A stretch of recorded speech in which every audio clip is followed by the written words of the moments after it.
मैं आफ्ताब मलिक। आज हम डिस्कस करेंगे राजा राम मोहन राय पे।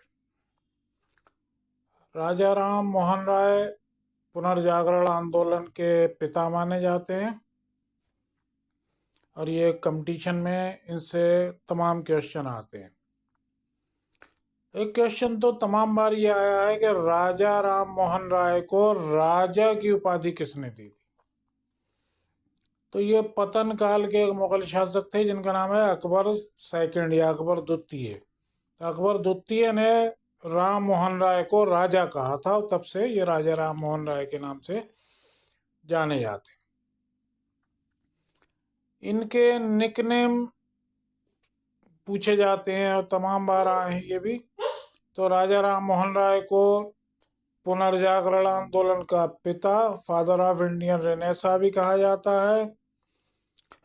इन्हें नवीन युग का प्रवर्तक भी कहा जाता है। इन्हें प्रभात का तारा भी कहा जाता है, मॉर्निंग स्टार। पूछते हैं इनका जन्म कब और कहाँ हुआ था। तो इनका जन्म 1772 या 74, ये एक मतभेद है इस पर। 1772 या 1774 में बंगाल में एक जगह है राधानगर ग्राम, राधानगर ग्राम, वहाँ हुआ था और एक कट्टर ब्राह्मण परिवार में इनका जन्म हुआ था।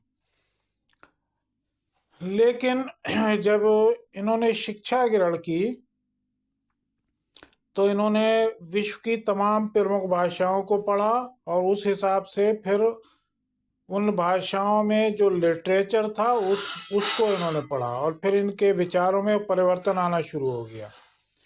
तो इन्होंने अरबी, फारसी, इंग्लिश, लैटिन जो मध्य अमेरिका में बोली जाती है, ग्रीक जो यूनान की भाषा है, जर्मन जो हिब्रू भाषा है जो इज़राइल में बोली जाती है, और संस्कृत जैसी भाषाओं को सीखा, उनको पढ़ा और फिर तमाम धर्मों का और तमाम सभ्यताओं का अध्ययन किया, स्टडी की। और इससे ये इतने प्रभावित हुए, एक कट्टर ब्राह्मण परिवार में पैदा होने के बाद भी इन्होंने 17 वर्ष की अल्प आयु में ही मूर्ति पूजा का विरोध कर दिया। इसके बाद फिर 1803 में ये ईस्ट इंडिया कंपनी की सेवा में चले गए और वहाँ पर एक अंग्रेज थे जॉन डिगवी। उन जॉन डिगवी के नेतृत्व में इन्होंने काम किया और उसका भी इन पर प्रभाव पड़ा और फिर 1814 में इन्होंने सरकारी सेवा से को त्याग दिया और कलकत्ता में रहने लगे।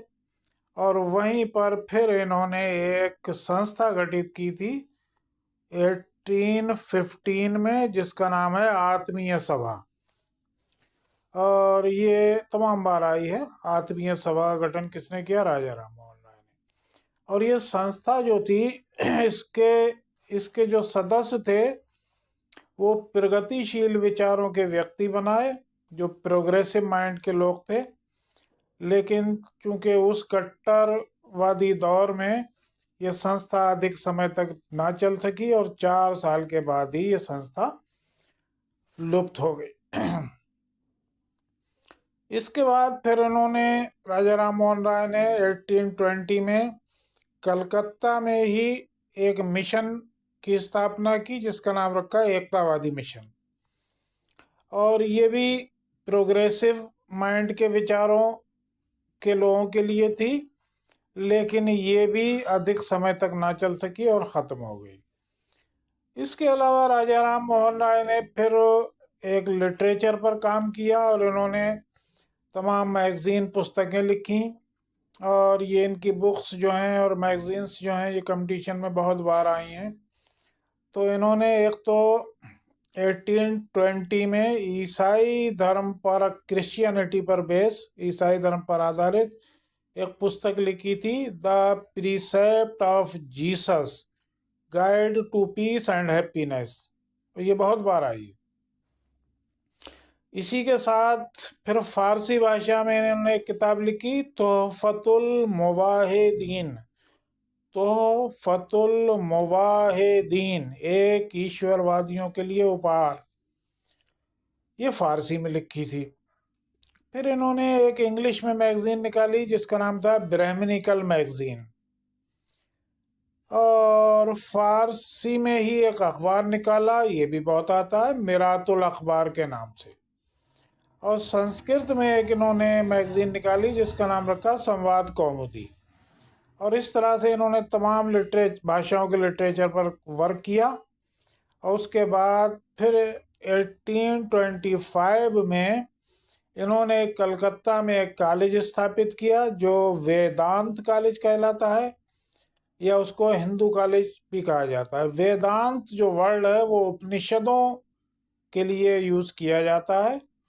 और राजा राम मोहन राय की जो विचारधारा थी वो बेस्ड थी उपनिषदों पर। तो जो जो हिंदू धर्म की दार्शनिक पुस्तकें हैं, तो 1825 में कलकत्ता में वेदांत कॉलेज, या उसी को हिंदू कॉलेज कहते हैं, उसकी स्थापना की। और उसके बाद फिर इन्होंने उपनिषदों में वर्णित जो एक ईश्वरवादी विचार था उस पर फोकस किया और उसको आगे बढ़ाया।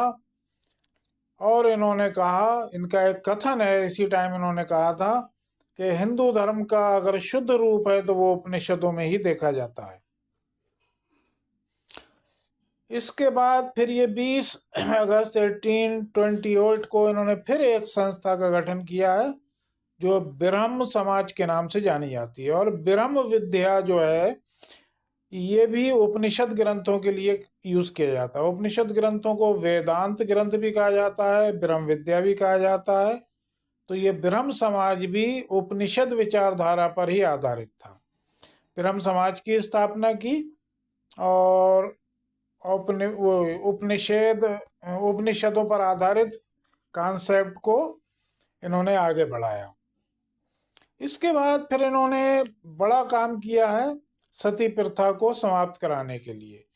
ये 1818 से ही जो हिंदू समाज में जो सती प्रथा बड़े पैमाने पे थी उसका विरोध कर रहे थे। और इनकी कोशिश के परिणाम ही 1829 में जो उस टाइम भारत के गवर्नर जनरल थे, जो उदारवादी गवर्नर जनरल थे, लॉर्ड विलियम बेंटिंग, उन्होंने सती एबोलिशन एक्ट, सती प्रथा विरोधी अधिनियम पास किया और उसके सेक्शन 17 के द्वारा सती प्रथा को इलीगल घोषित कर दिया। ये राजा राम मोहन राय की बड़ी उपलब्धि थी। तो दो क्वेश्चन आते हैं, प्रयास किसके? राजा राम मोहन राय के। और एक्ट किसने पास किया? लॉर्ड विलियम बेंटिंग की देन है ये। लेकिन जो रूढ़िवादी विचारधारा के लोग थे उनको ये एक्ट उनके गले ना उतरा। और उनमें से एक थे राधाकांत देव। उन्होंने इस एक्ट का जबरदस्त विरोध किया और इसके विरोध के लिए उन्होंने एक संस्था गठित की थी जो धर्म सभा के नाम से जानी जाती है। और फिर इस एक्ट को समाप्त कराने के उद्देश्य से राधाकांत देव ब्रिटेन गए और वहाँ की सरकार पर अपना दबाव या प्रेशर बनाया। जब राजा राम मोहन राय ने ये देखा तो राजा राम मोहन राय भी उनके पीछे, या उनके उसके बाद वो भी लंदन पहुँचे या ब्रिटेन पहुँचे। और उन्होंने, राजा राम मोहन राय ने वहाँ की सरकार को भारतीयों की इस खराब प्रथा से अवगत कराया। और इसका रिजल्ट ये रहा कि सती एबोलिशन एक्ट समाप्त ना हो सका और बरकरार रहा। लेकिन राजा राम मोहन राय वापस भारत नहीं आ सके और 1833 में ही उनकी ब्रिटेन में एक जगह है ब्रिस्टल, वहीं पर मृत्यु हो गई और वहीं पर उनकी समाधि बना दी गई। तो ये क्वेश्चन कई बार पूछा है, वो कौन से समाज सुधारक हैं जिनकी समाधि ब्रिटेन के शहर ब्रिस्टल में है। और इसके बाद ब्रह्म समाज की कमान एक व्यक्ति ने संभाली जिनका नाम था देवेंद्र नाथ टैगोर, और उन्होंने इस संस्था को आगे बढ़ाया। और कुछ समय बाद ही ब्रह्म समाज में केशव चंद्र सेन शामिल हो गए और उन्होंने भी ब्रह्म समाज को आगे बढ़ाया, लेकिन कुछ मुद्दों को लेकर, हिंदू रीति रिवाजों को लेकर दोनों के बीच विवाद हो गया।